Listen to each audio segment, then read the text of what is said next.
Big pass நேர்களுக்கு வணக்கம். நம்ம பார்வதி அண்ட் கமருதீனோட காதல், சாரி அது காதல்னு சொல்லி காதல் அசிங்கப்படுத்தக்கூடாது. அவங்களும் அது லவ்னு சொல்லலை, லவ் மாதிரி ஃப்ரெண்ட்ஷிப்க்கு மேலே ஒரு ரிலேஷன்ஷிப்பில் இருக்காங்க. ஸோ அந்த பாண்டிங் தான். அண்ட் இந்த பாண்டிங் எந்த அளவுக்கு மாதிரி அப்படின்னா, ஒரு இருட்டான இடத்தை பார்த்தா ஓடிடுறாங்க. லைக் இப்போ ஆக்டிவிட்டி ரூமில் இருந்து அவங்க வெளியே வராங்க, அவங்க கேஸ் முடிச்சுட்டு வந்துட்டுருக்குறாங்க. எல்லாரும் போனதுக்கப்புறம் கமருதீன் வெளியே போகிற டைமில் பார்வதி அவரோட கையை பிடிச்சி இழுத்து மறுபடியும் ஆக்டிவிட்டி ரூமுக்குள்ளே, அதுவும் அந்த டோருக்கு பின்னாடி போய் அவங்க 2 பேரும் என்ன பண்ணாங்க, 2 மினிட்ஸ் என்ன பண்ணாங்க அப்படின்னே தெரியல. எல்லாரும் போயிட்டாங்க. இவங்க 2 பேர் மட்டும் எந்த ஒரு சத்தமும் நமக்கு கேட்கல. திவ்யா ஏதோ வெளியே பேசுகிற சத்தம் தான் கேட்டுட்டு இருந்தது. 2 பேரும் பண்ணி என்ன பண்ணாங்கன்னு தெரியல. நமக்கு கண்ணால் பார்க்குறதுக்கும் காதால் கேட்டதுக்கும் ஒரே அர்த்தம் தான். நம்ம என்ன பார்த்தோமோ கேட்டோமோ அதோட அர்த்தம் மட்டும்தான். நம்ம பட் பார்க்காததுக்கு கேட்காததுக்கு பல அர்த்தங்கள் நாமளே யோசிச்சுக்க வேண்டியதான். ஓகே, ஒருவேளை 2 பேரும் எதையாவது ஒன்று பேசி அழுதுருக்கலாம். இப்போ நம்ம பார்வதி கேஸில் தோத்துட்டாங்க, அதுக்குன்னு அழுதுருக்கலாம். வெளியே பார்த்தா அவங்க அழுத மாதிரி தெரியல, ரொம்ப ஜாலியாக ஓடி இருந்தாங்க. மேபி நான் சொல்கிறேனே, என்னோட பாயிண்ட்லேருந்து பார்க்கும்போது இல்லை அவங்க கத்தி கதறி ஐயோ தோத்துட்டோமேன்னு சொல்லி அழுதுருக்கலாம். இல்லை கட்டி பிடிச்சி அவருக்கு ஒரு முத்தம் கொடுத்துருந்துருக்கலாம். இந்த மாதிரி நமக்கு சான்ஸ் கிடைக்கும் போது இதெல்லாம் யூஸ் பண்ணிக்க அப்படின்னு நினைக்கிற ஆள் தான் பார்வதி. ஸோ முத்தம் கொடுத்துருக்கலாம். ஏன்னா பலரும் சொல்கிறாங்க அவர் ஷர்ட்டில் ஒரு லிப் மார்க் இருந்தது அப்படின்னு, பட் தெரியல. ஸோ பார்த்ததுக்கு ஒரே ஒரு மீனிங், பார்க்காததுக்கு பல மீனிங். ஏன்னா பார்வதி சொல்கிறாங்களே வெளியே என்ன டெலிகாஸ்ட் ஆச்சு, என்ன நடந்திருக்குன்னு எனக்கு தெரியலடா அப்படின்னு அமித் கிட்ட சொல்லி அழுதாங்க. அப்படி நீங்கள் வெளியே உலகத்தை பற்றி யோசிக்கிறீங்க, உண்மையாகவே உங்கள் அம்மாவை பற்றியும் அண்ணனை பற்றியும் யோசிக்கிறீங்க அப்படின்னா இந்த மாதிரிலாம் எல்லை மீறுவாங்களா? உங்களுக்கு நல்லாவே தெரியும், இங்கே பேசுகிற ஒவ்வொரு வார்த்தையும் ரெக்கார்ட் ஆகிட்டுருக்கு, இது மக்கள்கிட்ட பதிவாயிட்டுருக்கு அப்படின்னு தெரியும் போது நீங்கள் வாலண்டியராக ஒருத்தன் சும்மா போகிறவனை பிடிச்சி கூப்பிட்டு அவனோட லைஃப்பையும் சேர்த்து காலி பண்ணிகிட்டு இருக்கீங்களே, என்னது இதெல்லாம்?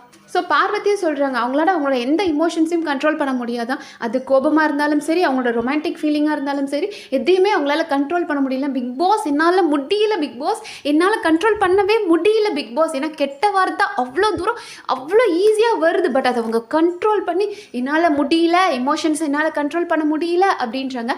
அதனால தான் பல தடவையும் அவங்க கமருதீன் கிட்ட அந்த காஜி கண்டென்ட் பேசுறது நம்மளே பார்க்க முடிஞ்சது காரணம் அவங்களால கண்ட்ரோல் பண்ண முடியல. ஒவ்வொரு தடவையும் ஈவன் கோர்ட்டில் உட்காந்துருக்கும் போது கூட 2 பேரும் கண்ணு பார்த்து சிரிச்சுக்கிறதும், இந்த புதுசாக கல்யாணம் ஆனவங்களுக்குள்ள ஒரு கெமிஸ்ட்ரி இருக்கு இல்லையா, அதை அவங்க கூட அழகாக பார்க்கலாம். அது நடக்க போகிறது கிடையாது.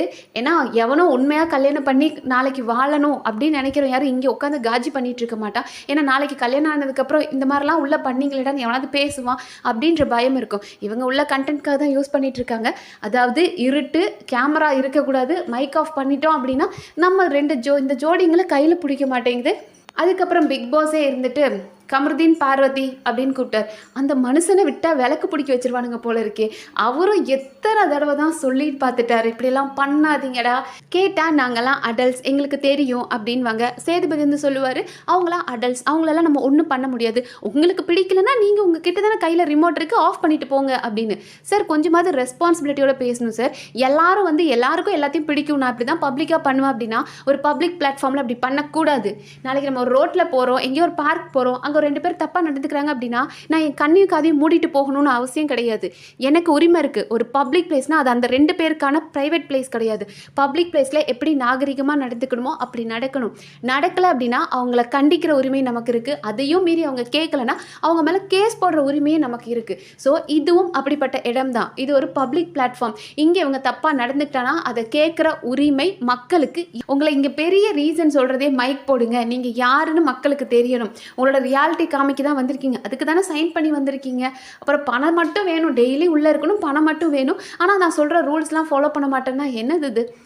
ஸோ அவரே ஒரு பாயிண்டில் பார்வதி கமருதீன் அப்படின்னு அனௌன்ஸ்மெண்ட் கொடுத்ததுக்கப்புறம் 2 சிரிச்சுக்கிட்டே வந்துச்சுங்க. ஆனால் கமருதீன் ஒன்றுமே நடக்கலையே அப்படின்ற மாதிரி ஒரு ரியாக்ஷன் கொடுத்துட்டே வந்தார். வந்ததுக்கப்புறமா எஃப்ஜே. ஸோ எஃப்ஜே இருந்துட்டு ஒரு விஷயத்தை கிளியர் பண்ண டிசைட் பண்ணார். ஏன்னா அப்படின்னா அந்த ஸ்கூல் டாஸ்க் அப்போ அவள் மட்டும்தான் வேலை செஞ்சாலா, ஏன்னா அவள் மட்டும்தான் வேலை செஞ்சான்ற மாதிரி ரெஜிஸ்டர் பண்ணிட்டுருக்கான்றதை அவர் உடைச்சார். அவங்க 2 நாள் நான் தான் மெயின் டிஷ்லாம் பண்ணேன். அண்ட் மோர் ஓவர் பார்வதிக்கு சமைக்கவே தெரியாது, ரவனா என்னன்னு தெரியாது, ஏலக்கானா என்னன்னு தெரியாது, பட்டனா என்னன்னு தெரியாது. ஸோ எல்லாமே இருக்கவங்க தான் சொல்லிக் கொடுக்கணும்.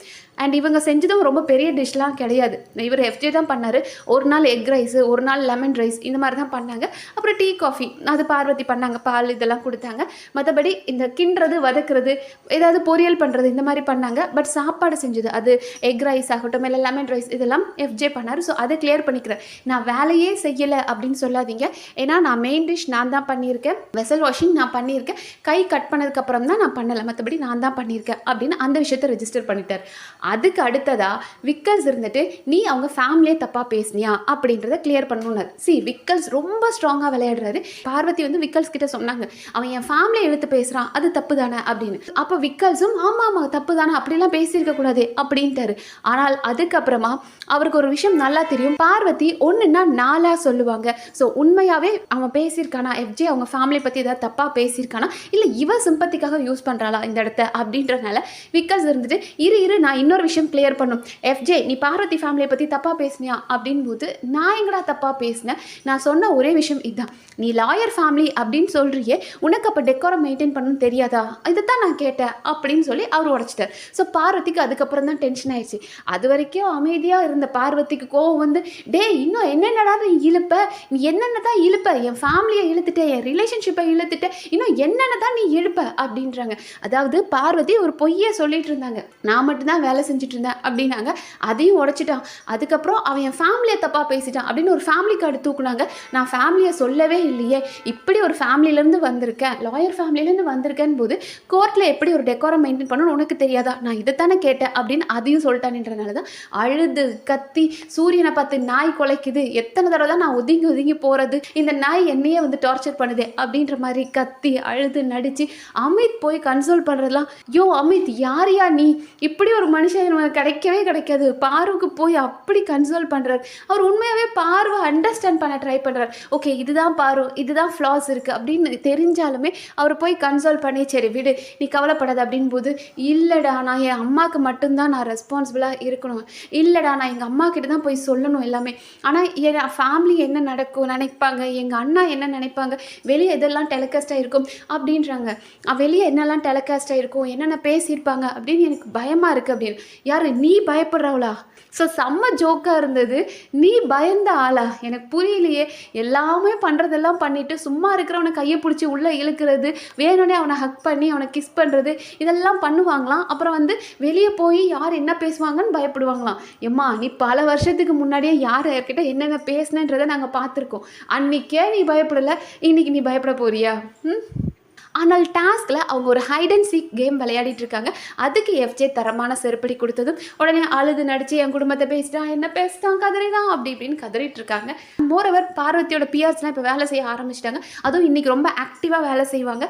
லைக் உடனே அவங்க அழுததெல்லாம் எடுத்து போட்டு ஐயோ பார்வதி எப்படி கதற வச்சுட்டாங்களே, ஐயோ பார்வதியை தப்பாக பேசிட்டாங்களே, பார்வதி ஒன்றுமே சொல்லலை, கதவுக்கு பின்னாடி போய் அவரை கட்டி பிடிச்சி அழுதுருப்பாங்க, அதுக்குள்ளே இவங்க முத்தம் கொடுத்துட்டாங்க, என்னென்னமோ பேசிட்டாங்களே அப்படின்வாங்க.